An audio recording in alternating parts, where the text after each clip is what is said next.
Welcome to the global phenomenon, Surviving the Survivor, where we bring you the best guests in all of true crime. This is a STS special, Surviving My Biggest Case. Here's your host, Emmy Award-winning journalist, Joel Waldman. What's up, STS Nation, and welcome to another episode of Surviving the Survivor, the podcast that promises to bring you the very best guests in all of true crime. Today, we continue our series, Surviving My Biggest Case. And you know this best guest, it is Jennifer Coffindaffer. Her career in federal law enforcement spanned over 28 years and included extensive investigative, operational leadership, and training experiences. She was a special agent with the FBI, specializing in gang, narcotics, and organized crime. And now she does a lot of work with NewsNation as an analyst covering crime stories. Jen, thank you so much for joining us. Thank you for having me, Joel. Always love being here. And as I say, this series, and I was just telling Jennifer this off camera, it's basically as though Jen and I meet at Starbucks, sit down, and I ask her about her biggest case. I don't even know what she's going to tell me. So, Jen, without further ado, what is the biggest case that you've, quote unquote, survived? Tell me about it, and I'll ask you some follow-up questions. Well, Joel, it's interesting because when I hear the word biggest, I always think, well, does that mean the case that really had the most impact, or the case that took me the longest to do, or the case that we had the most arrests? But I clearly dialed in on this particular case. This case was dubbed Los Tios. So in the FBI, we have code names for our cases. In fact, we run them through just like our informants. Everybody has a code name, so we never use real names, right? So the Los Tios case started, interestingly, I think, off of another case called Snow Breaks, snow meaning cocaine. So this was a big organized crime case. And this is the case that some will read in my bio, talks about going back to a Medellin cartel cell that we took down in Houston. And this case just had everything. It had murder, it had intrigue, it had informants, it had mess ups, it had amazing fun takedowns. This was when really working drugs was like the Scarface days. It was in the 90s, and it was the ultimate of excitement. As an example, if you seized a car, that car was yours. That car was yours to drive around. So it was really a time frame where the drug and narcotic trafficking world was expansive. The FBI in Houston, which is where I was assigned at that time, had seven organized crime / drug squads.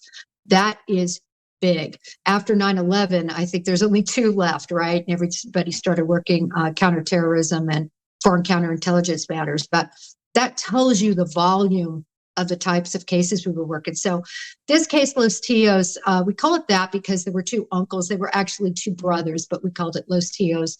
And they were brothers that were actually from the Medellin area of Colombia. And this was back, Joel, before really the Mexicans made their mark in terms of drug trafficking. This was back when I used to call it the IBM days of cartels, where you had these individuals that were intelligent, educated. They were amazing businessmen. And they ran cells and distribution networks within the United States. They came over, they set up the operations, and they had people work within their distribution networks that expanded really from East Coast to West Coast. This particular cell that we worked on, the dope cocaine in this case was brought in approximately 1,500 kilos every week through this distribution network. And this distribution network distributed clear up through Chicago into New York. And then the money was then transferred back out, typically back through, believe it or not, Miami. So it was a huge that I believe. network. Yeah, you believe that, right? That's, yeah. I mean, that's where a lot of these individuals really lived and set up shop. And I'm talking about the muckety mucks. These guys never used, Joel. These guys were businessmen. If you saw them on a plane, you couldn't tell the difference between them and an executive at Dell Computers. There's no way to tell the difference. That's the kind of people we were dealing with. And their distribution networks, unfortunately, like they were ruthless. And if you messed up, if you lost a load, you died, you were murdered. And, it was definitely for me, looking back, was that the first time I ever saw dead bodies up close and personal? I think it was my first case that ever really had to deal with those murders and all of that. Wow. So I'm rambling on, Joel. I'm rambling. No. This reminds me so much of Cocaine Cowboys here in Miami. Just kind of crazy time. That was the 80s. But, I worked in local news here, and I remember I talked to some old timers, reporters.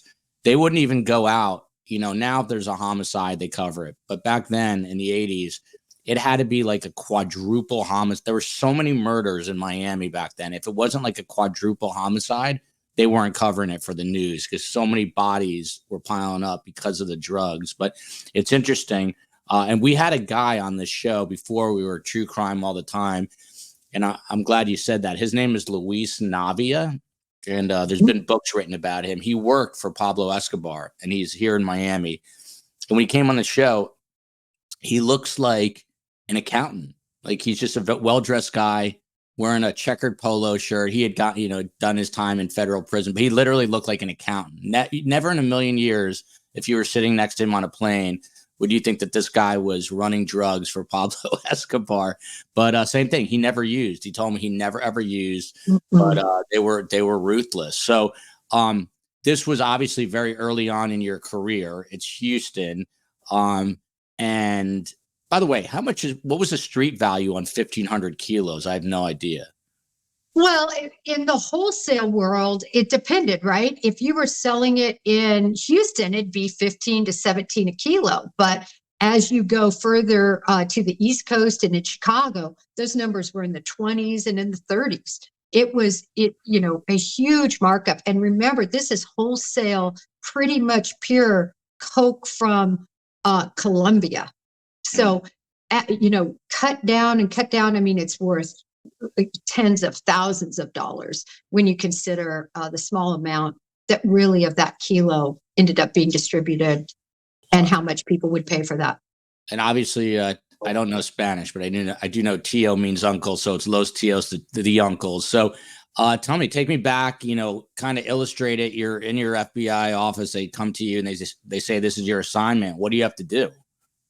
Well, so this is how it happened. There was another case, as I mentioned earlier, called Snowbreaks. And that was a huge case in Houston where they were actually bringing the cocaine inside of tires. So you would have these 18-wheelers, and inside those wheels or tires actually was all the kilos of cocaine. So that was a huge case, and it was brought down by one of my mentors. I'll just mention the first name because I don't know if he wants me to put his last name out. Most of my mentors, sadly, many of them, I just had another one just passed away last month. So unfortunately, a lot of my mentors are actually, unfortunately passing on. But this one is still alive, Rob. And he took down this huge case. This was a huge case. And one of the main players, his girlfriend, became an informant. He did an amazing, masterful job turning her. Now, remember, this woman was, lovers with one of the main guys. Wow. And so it's not an easy thing to say, listen, your paramour is going to prison for the rest of his life. And you're going to go to prison for a great part of your life, or you can help us. Wow. And she had a very minimal role. And so that's why that could be offered to her. And that's when I got the ticket, Joel. And this ticket, we call it the ticket, right? Hey, Jen, you're getting this ticket. So it It was huge because it was very early in my career. And I felt really, before then, I had worked a lot of drug cases, but smaller. I had just come off of a pretty big one, about 35, 40 kilos, that we took clear into Tennessee. And I actually moved to Tennessee and through the trial to take that case to trial. And so it was kind of coming off the heels of that. And my supervisor, I'll never forget him calling me over. Dick Ludwig was his name. He unfortunately has passed. And he said, Jen, let's see what you can do with this. And we built such an amazing relationship. In fact, just as a side note, Ava Longoria and her group, Imagine, and CBS, NBC, ABC at different times have each bought the rights to the story. Wow. Right now, we kept getting beat out by Scorpions, and then we got beat out by Quantico. And I get really, I think the case, and not just the case, but the relationship between her and I and what we did over about 3 years would have really gone. But there was a huge argument over the name. And I know Hollywood and what this is all about was so hilarious. And I said, we have to name it the FBI. It's as simple as that. And then you know what happened, right? Of course, the FBI show was named the FBI. And our name didn't make it, which was the real deal. But all of that aside, so this hasn't been made into a movie yet. No, okay. No. And I don't know if it actually was supposed to be a television series. It was purchased. I think they spent several million. Bringing it to the stage of having people where you come in and you look at it, you do a trailer. It was purchased. CBS bought it. But, it has to make it through all these stages. And I think that year we got beat out by Scorpions. And then there were several other attempts and it never took flight. But this woman was amazing, Joel. First of all, she was beautiful. She was smart. This is the girlfriend. This was the girlfriend who became my informant. So this is she became your, okay. I was going to say, because you said it was your boss who basically was the one that brought her on board, but then how did you get involved with her? Well, so not really my boss, but my mentor. So the case agent that took down Snowbreaks, he developed her in an interview. In other words, when I say developed her through time, he convinced her to give the nod that she would cooperate. He was busy with Snowbreaks and handling all the trial and everything else to do with that case. So that's when my boss, met with me and said, we're going to give you this ticket. We're going to give you her to try to develop, to try to see if you guys can make a case, try to see what she knows and what's out there. And so this was amazing because just to have an opportunity with somebody who is that connected, first of all, with an organized crime organization that is that big. And then from there to have a chance to start at a seed, right? The infancy, and try to develop a case into something big. And so it was really, really amazing. So I worked with her. I was a new agent, meaning a couple years in. So of course I was given a mentor, Rich, who I love. Rich was, again, a guy that taught me so much. And he, though, was kind of the guy that certainly was at the desk, making getting all the money, setting everything up, working the admin side in a lot of ways, certainly the strategic side too. And then I was the girl on the street running with the informant, working with what she had. We set up a storefront. We started a Title III wiretap based on information we developed. So we were listening to everybody's phones. We had a lookup set out with an amazing guy, Mark, who I teased became like the Amityville horror guy. Mark, we set him up in this apartment that overlooked the storefront. Now, this storefront was kind of like a one-stop shop for big time dope dealers. You could go in there and make calls. You could buy cell phones. She would get your car registered. She would do anything for these guys for a huge price. Wow. So we and you were working like alongside her at the store? And no. No. Oh, okay. No, I was never seen. So when you have somebody that's an informant, they have to have somebody that 24/7 are in touch with you and you're guiding them. So I would be the one outside the store, in the area, handling the surveillance of people leaving. So she would say, where's the, something like, oh, Jen, you've got to follow this guy. He's in a blue car. I'm going to get his car registered. He's huge, right? Over the phone. So then I would be outside with the surveillance team, a mobile surveillance team, ready to rock and roll. So then we would go and follow those people and develop who their associates were, who they were, where they were going, what they were doing. And that's kind of how that worked. Wow. And this is like fascinating to me. By the way, I never knew the expression you get the ticket, but you got the ticket on this. So she would basically tip you off on these people. Was it, by the way, was this like every day you'd be by this store? Was it like a full-time job for you where you're literally every day you were just there, she's feeding you the information, and then, let's say she says the guy in the blue car is a big deal, you go follow him. How much time would that kind of divert away from you being by the store then? Oh, I wasn't always by the store, right? Of course, as soon as we would get that important lead, we would be diverted off to work that. And remember, at the same time, we're also working a wire. So we have a whole squad on this, probably half a squad. I think probably half a squad, full half of a squad we were leading in terms of the wiretap. So at the same time, remember, we're overhearing those conversations that are occurring at the cell phones. And let me say too, the only reason I can talk about this, normally I would never get into this much detail on a case. The reason I can talk about it is because we indicted 50 people. Wow. And we went to trial on part of those individuals.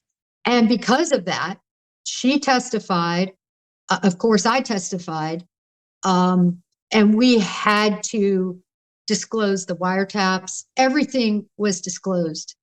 And so that's why once you go to trial, other than that, like on other cases, I can't really talk about them. And you might say, well, Jen, that doesn't make sense because the cases are over. But you don't want to even now, being in the media, you don't want to disclose, some of the things, it's, you just don't. It's really hard for me to watch everything going on with Epstein because I was the SSRA in the Virgin Islands when all that was going on. Crazy. They're about to reveal when people are watching this, they will have revealed those names. I think it's going to be that's big news. So back to this though. Yes. First of all, it's also before really the advent of everyone having a cell phone in their hand. So what kind of challenges were there, like ubiquitous technology? Were there moments where you're like, oh crap, I can't get in touch with the informant or she can't get in touch with me? What was that like? Well, we did the majority of everything we did via pager.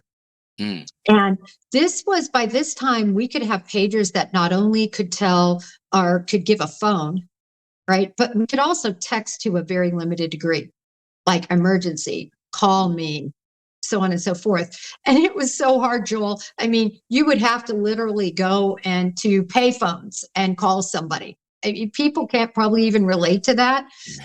Thankfully, she had payphones. So drug agents, FBI agents did not have cell phones as a whole, but drug agents, we did have brick phones. And actually by this time we had these like Panasonic gray flip phones, like they were huge, and our brick phones were hilarious, but it was so cost prohibitive. I mean, you were not allowed to have a conversation. It could just be, okay, I'll meet you at the corner of such and such, hang up. Because I don't remember the cost, but it was outrageous how much these phones were. Yeah. So it was hard, Joel. It was hard. And you used to get billed by the minute back in the day. So this 100%. is obviously not only incredibly dangerous for you, but incredibly dangerous for the informant, because if the informant is a made woman, she's dead, right? So how careful? I mean, you've got to be extremely careful. Was there ever what you thought was a close call where you may have thought you were found out? Yes, there was a close call when I thought, well, there were more than one close calls, but there was one where for sure she thought she was going to die. And this was actually, we had to take the case down. We were in Miami. She was doing a money load. So informants, there's a lot of very serious rules in terms of like handling dope.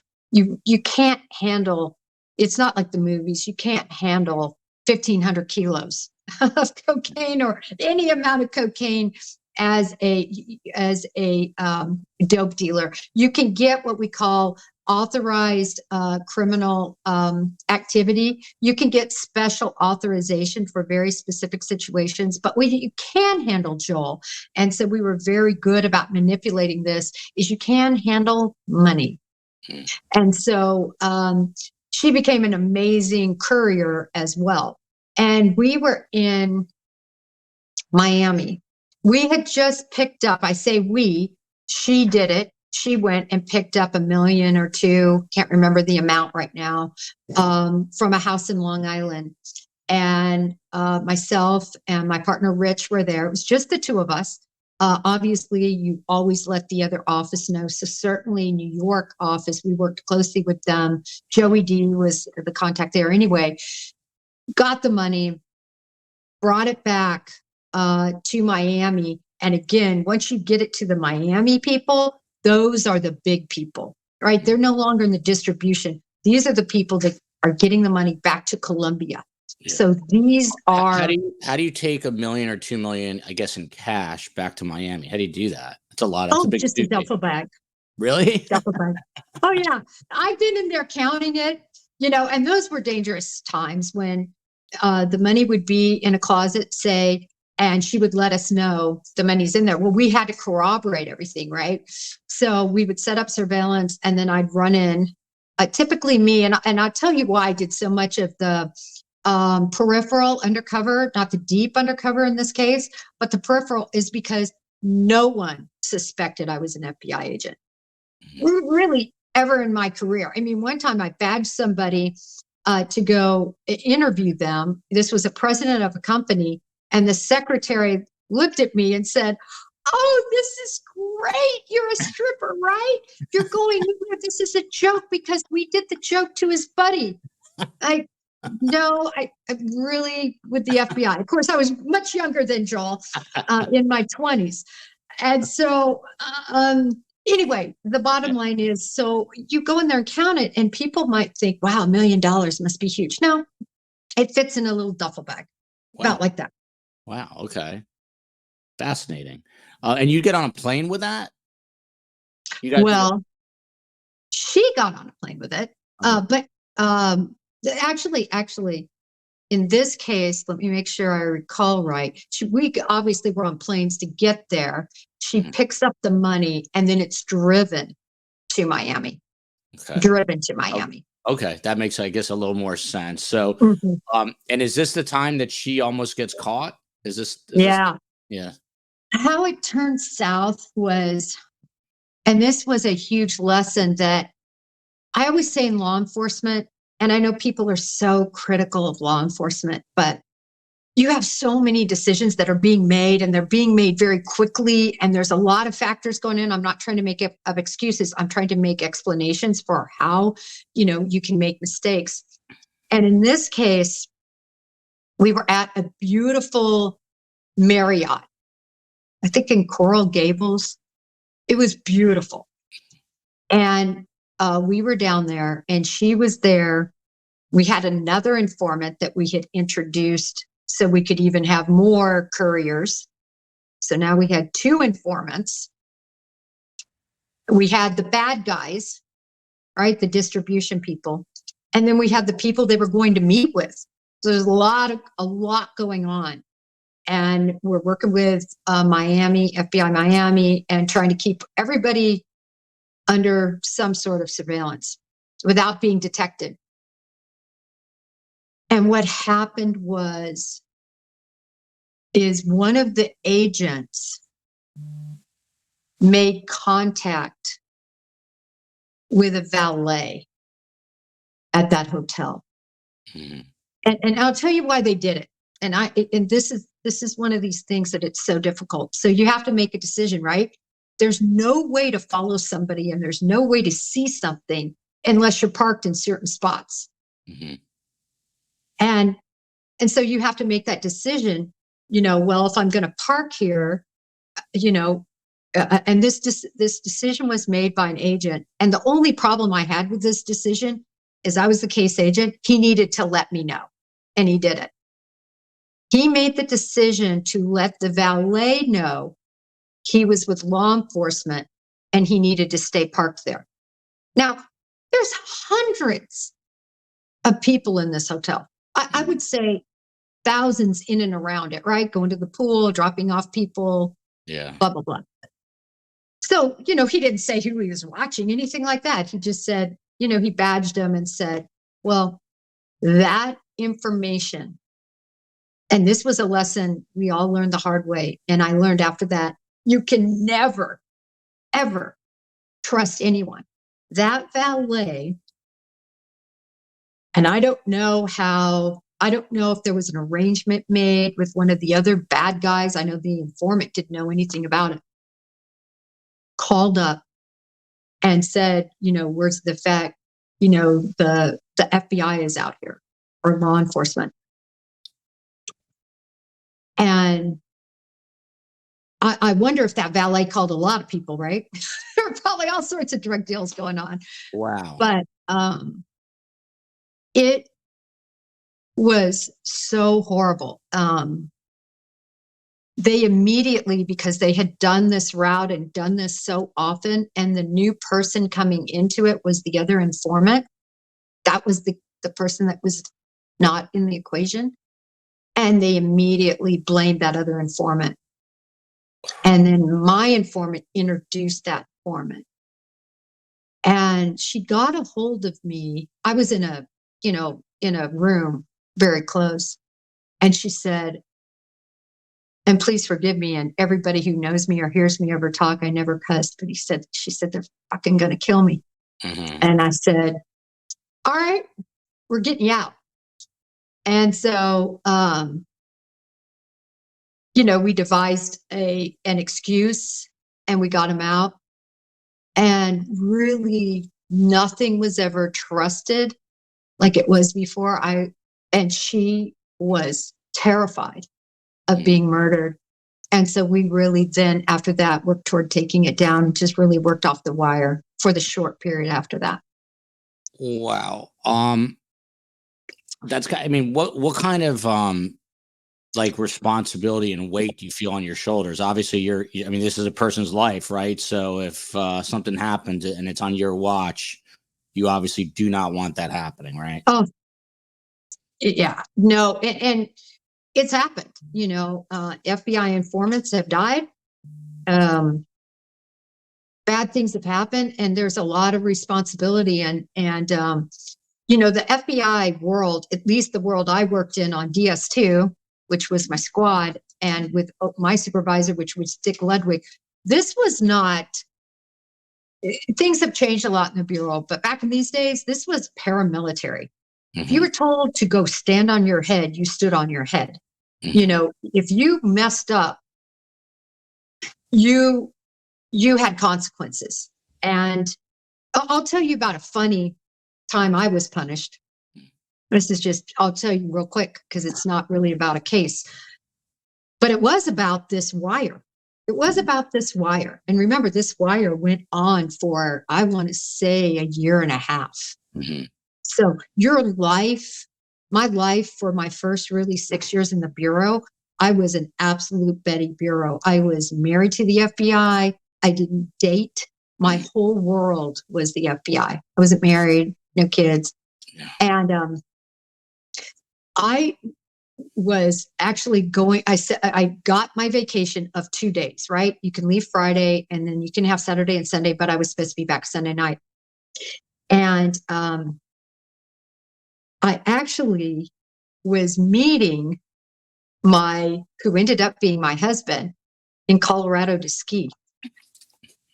This was like our second date, right? Yeah. Because, he lived in LA, I lived in Houston. We really didn't date per se, but anyway, I go there and we had such a great time. Like we're snow skiing. It's just a perfect time.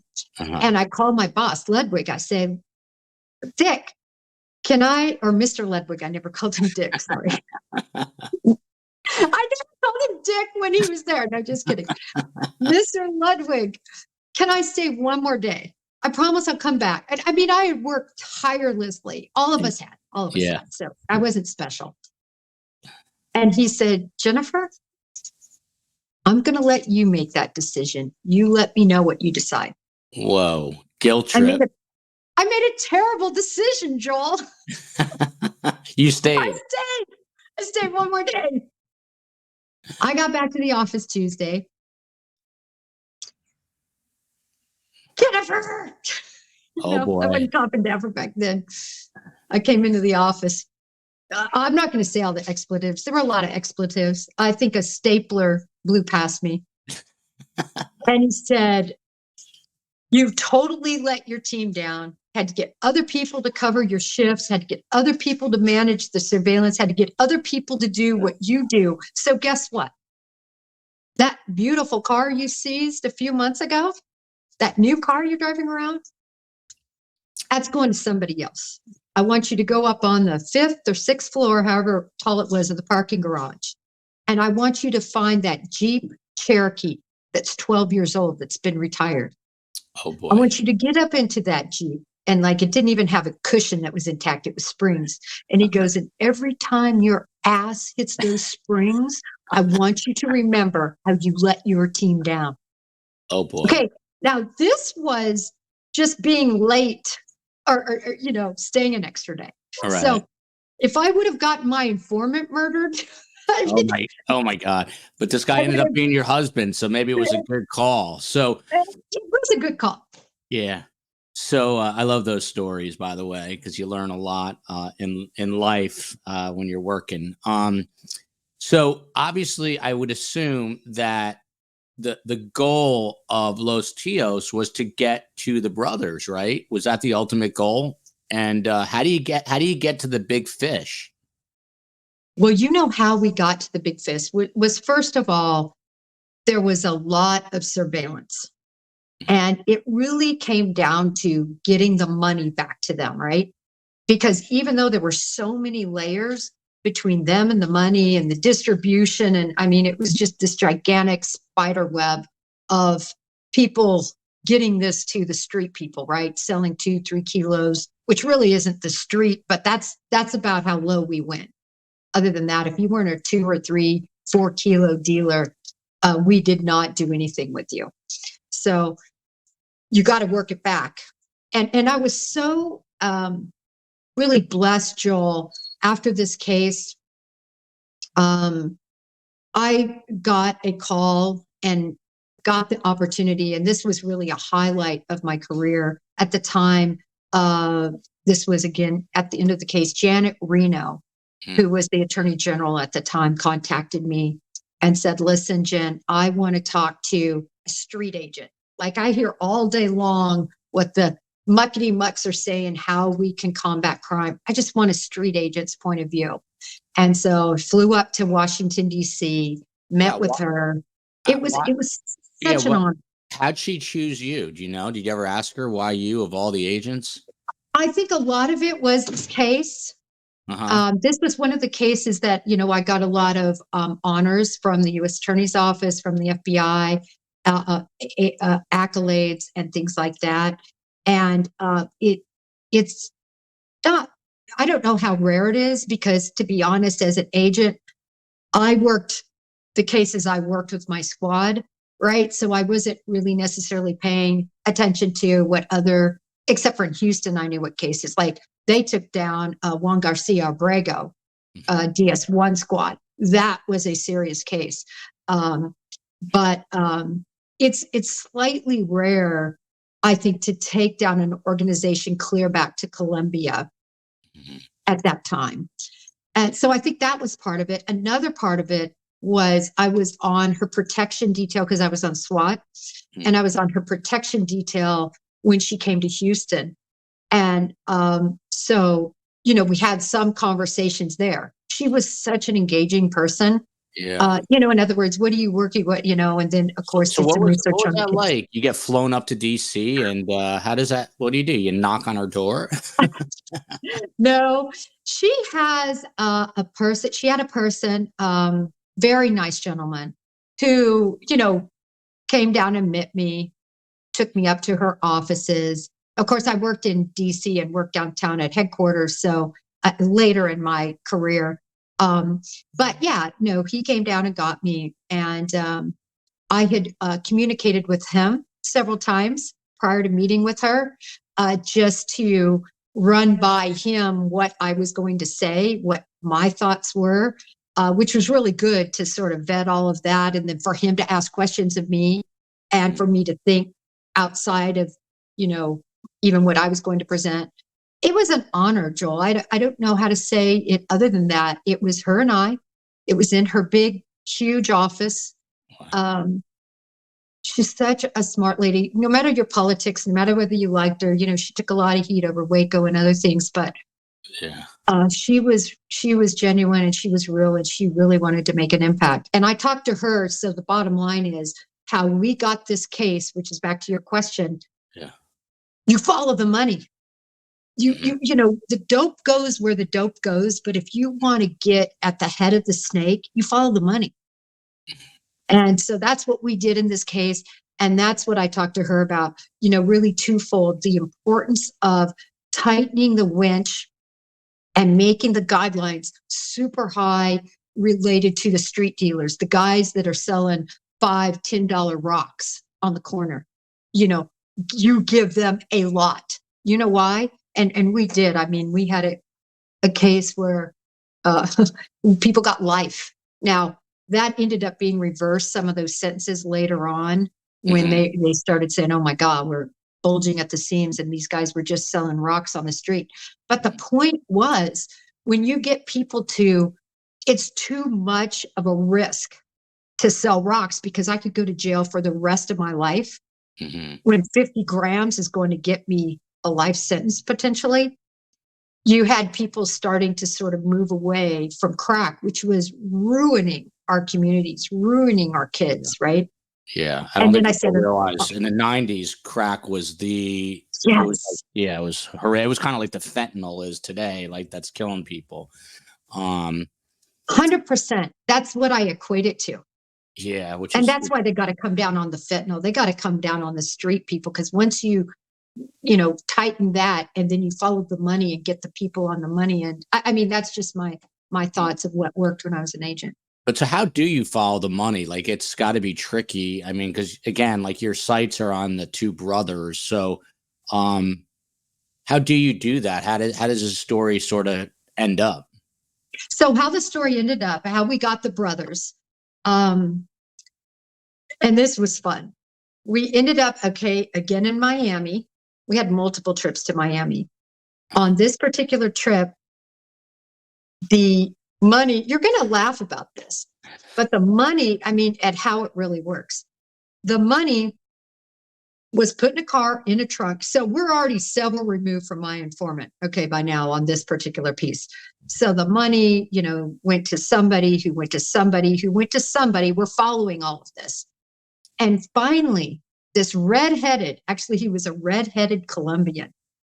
The redheaded Colombian parks the car that finally gets to him in a shopping center in Miami. And he takes the keys. So in the trunk is the $1 million or $2 million. I can't remember what that particular time was. And he takes the keys. You're not even going to believe this. I mean, we're clicking away on surveillance, and there was some shrubs that are outside the mall, and he drops them in the shrubs, and he walks in the mall. So then crazy. hours later, somebody is like over there, where's the keys, right? I'm sure he described it. It's the third bush. Are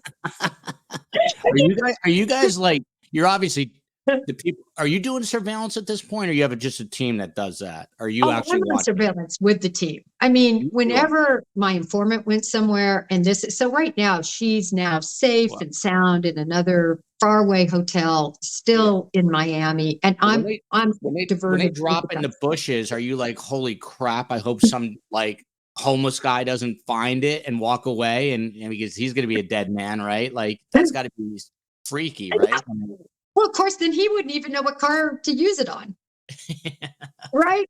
But I think people think that a lot of these, how this works is way more sophisticated than it really is and was. And it's really not. What it is dogged persistence, right? You're sitting there for hours waiting for things to happen, waiting for somebody to get those keys. So we're all, there's a team of whatever, 5 or 6 of us.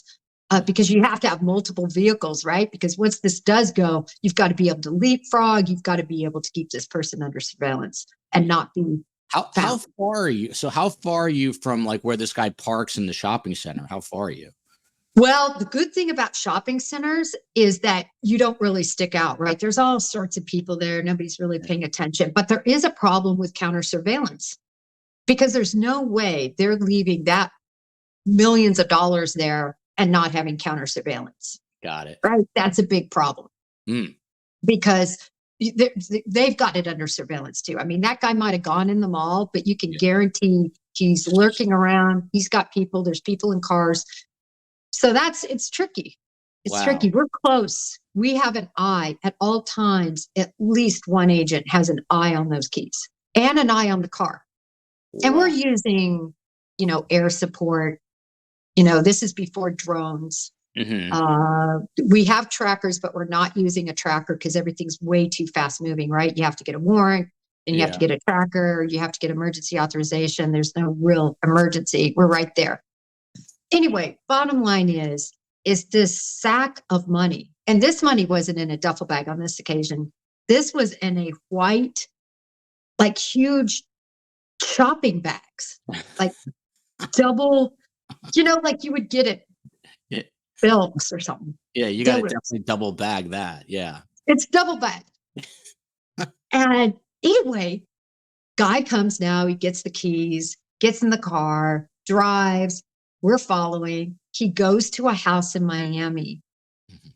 And, again, you're in a residential neighborhood. It's really tough. It's tough to surveil. You have to be far away. It's really tough.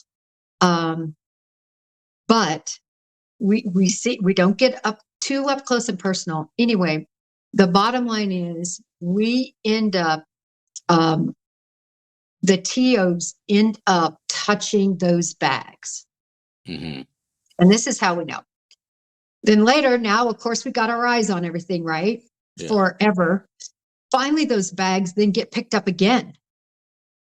Wow. Now we need to take the bags down because we got our guys looped into it. We take the bags down. And this was my favorite lab call.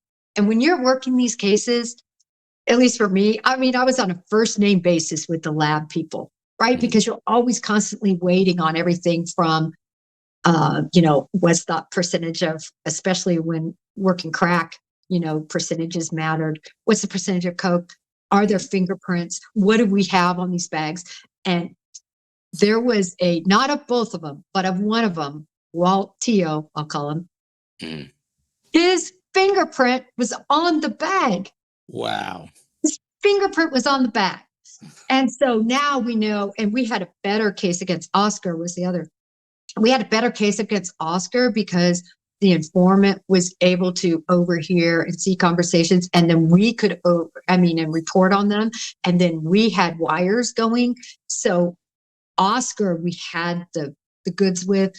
Walter, we were working on. And that's what got Walter. Wow. Wow.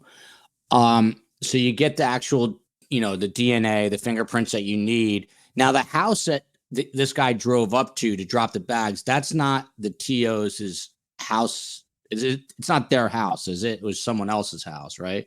It's somebody else's house. I mean, they're from Colombia. Okay. They just come in and out of town to check out things. I believe, we did not take that house down. I think it was a money counting house. So Walt and Oscar actually live in Colombia, the two Tios? Oh, yeah. They never lived. I mean, they had a really beautiful, like upscale high rise apartment here in Houston, not in Miami. But they were seldom. They were back and forth. Yeah. But do you end up taking them down here in the States? Okay. So now fast forward to, remember I told you when everything went to heck in Miami on a different trip? So now we have to take everything down, right? So we're working on everything, putting everything together. Well, guess what? The Tios and the other two major players that were right underneath them, which was actually a sister and a brother-in-law, and then two other guys, they get wind somehow that we're going to take this whole thing down. Everybody of our top players goes back to Colombia. I mean, everybody. But our distribution network stays. So we take down everything. We take down everything in Chicago. We take down everything in New York. We take down everything in Miami. I mean, we bring it down. We indict 50 people. Is that done on do you guys have to do that on the same day at the same time with different squads so people can't get away? Yeah, it's a big deal. Yeah, wow. It's a huge conglomeration SWAT. These are high risk. And remember, it's not just like one person in Chicago. We had multiple people in Chicago, multiple distribution networks that they had gone, that cocaine had been delivered to. So we took it all down, and not to mention Houston, which was the main hub. We took down all of them too. Wow. This was a huge orchestrated effort with case agents. The case agent I worked with in Chicago, his name was Mike. The case agent in New York was Joey D. And then the case agent in Miami, oh my God, he's going to kill me. I can picture him. Anyway, oh, please don't kill me. Hopefully he won't see this. I'm so sorry. It'll come back. It'll come back to you. He's going to kill me. Oh my God, he's such a great agent too. Yeah. Anyway, we orchestrated everything. And then of course, on the Houston end, I handled all of that. And then as the overall case agent, myself and Rich handled all the coordinations. But this is what I was getting to. They leave, right? And it's just so disheartening. And so we're working on all of our cases, working everything up, because even though those offices arrest them, they're charged in Houston. So everybody ends up back in Houston. And all the top name defense attorneys, specifically the DeGarens, who were the best of the best in terms of criminal law. They're like the Mark Garagoses of Houston. The Times in Houston, yeah. But all of the top names, right? And so everybody's got an attorney, everybody's there, but we don't have our Los Tios, and we're bummed. So then, get this, months later, through a different informant, I find out that they're back in town. They're back in town distributing. They're setting everything up again. I'm like, you're kidding me. and then they say, yeah, they usually go to this little like Cuban like breakfast lunch place down off of 59. It's in South, kind of like Southeast Houston. I'm like, really? So you just write rumors, you hear this. So every morning I lived in a place called Sugarland. So 59 was on my way up to the office, and I would get off and I'd go and check out that little shop. And every time nobody was there. I did this for like 2 weeks, Joel. And then this is the fortuitous part. one time, because what I'd like to do is go there early because supposedly they ate breakfast there. I'd like to go there early and then get to work by 8, 8:15. Yeah. Well, this particular morning I was running late, Joel. So I was like, oh God, I'm going to be late to the office. Oh, well, I'm going there. And I got there more like 9. To the restaurant.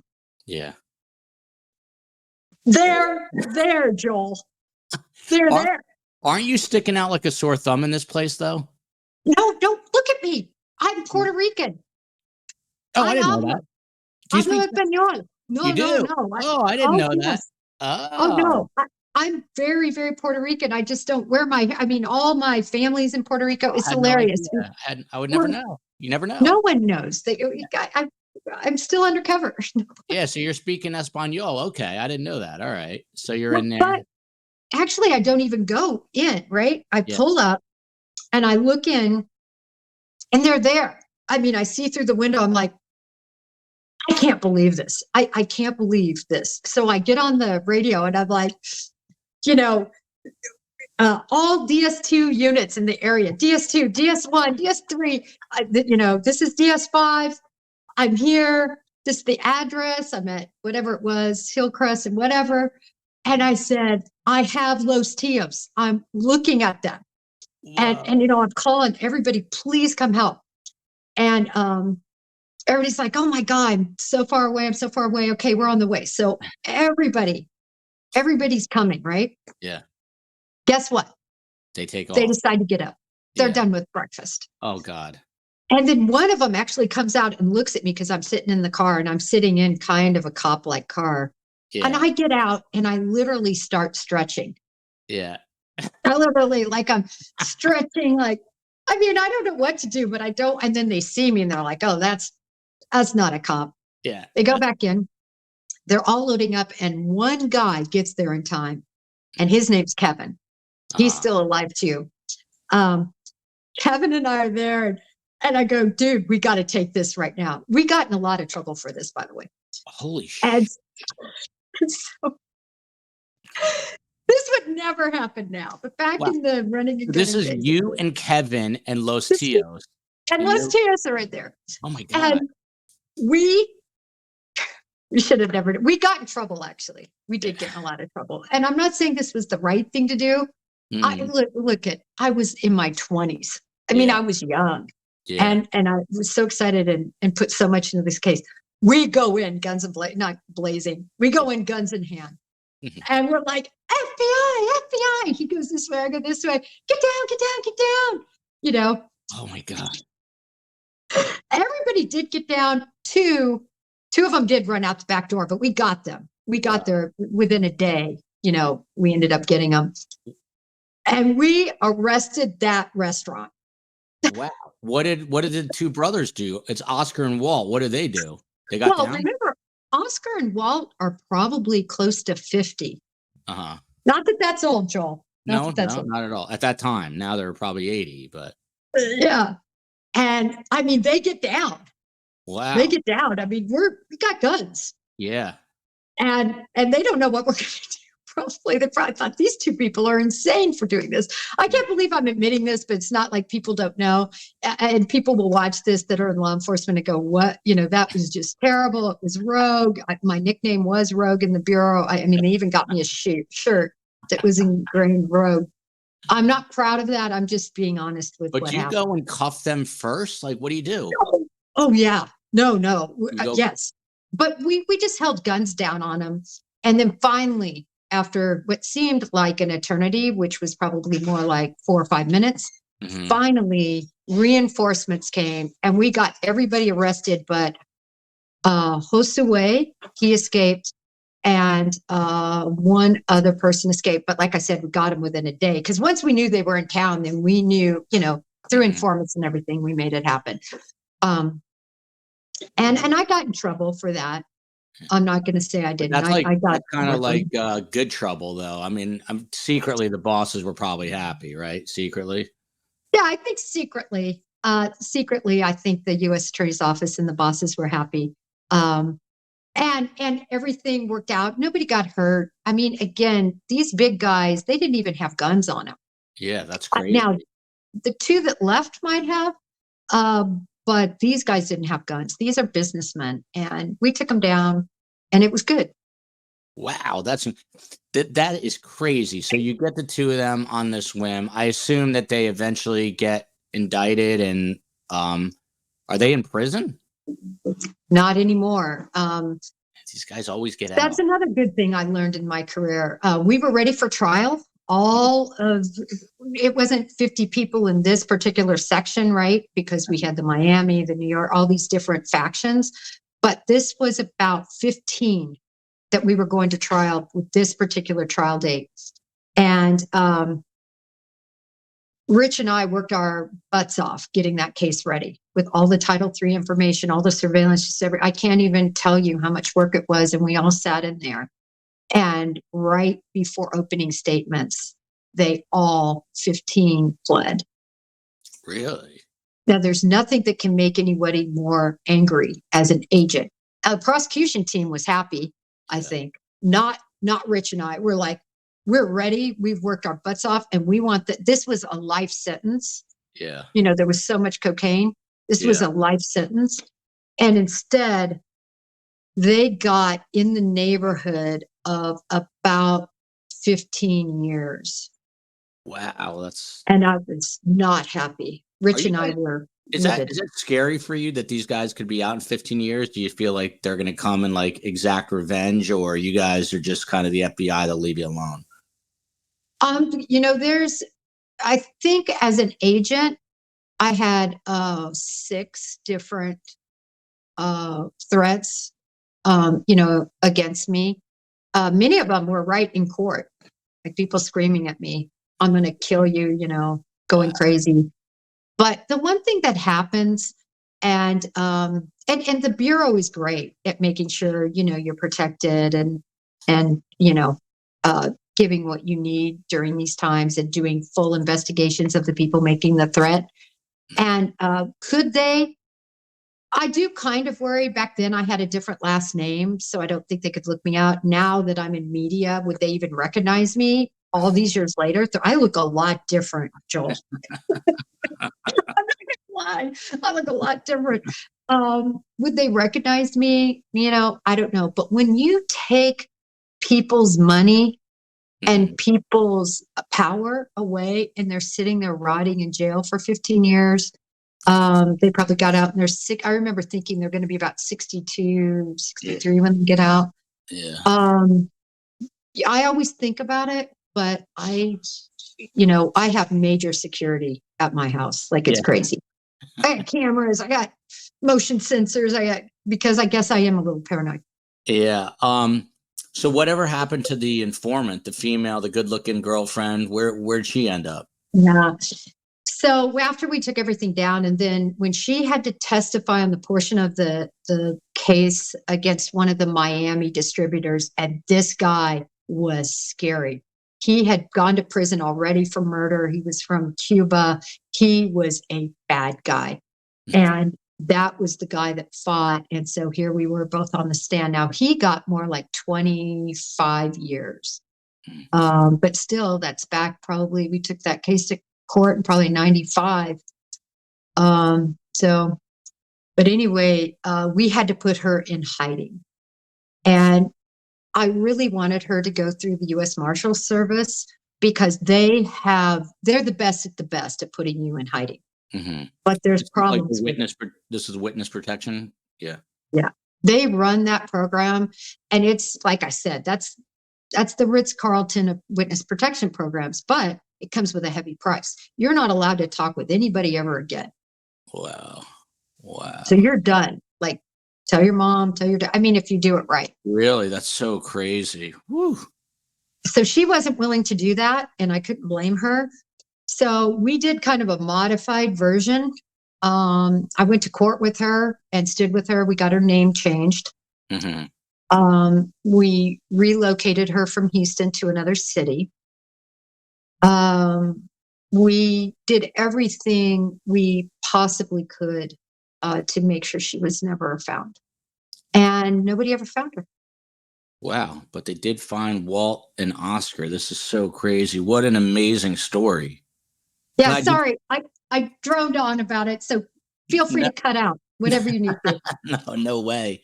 Well, listen, Jennifer Coffindaffer she's an American hero. This woman, she served the FBI and put away bad guys.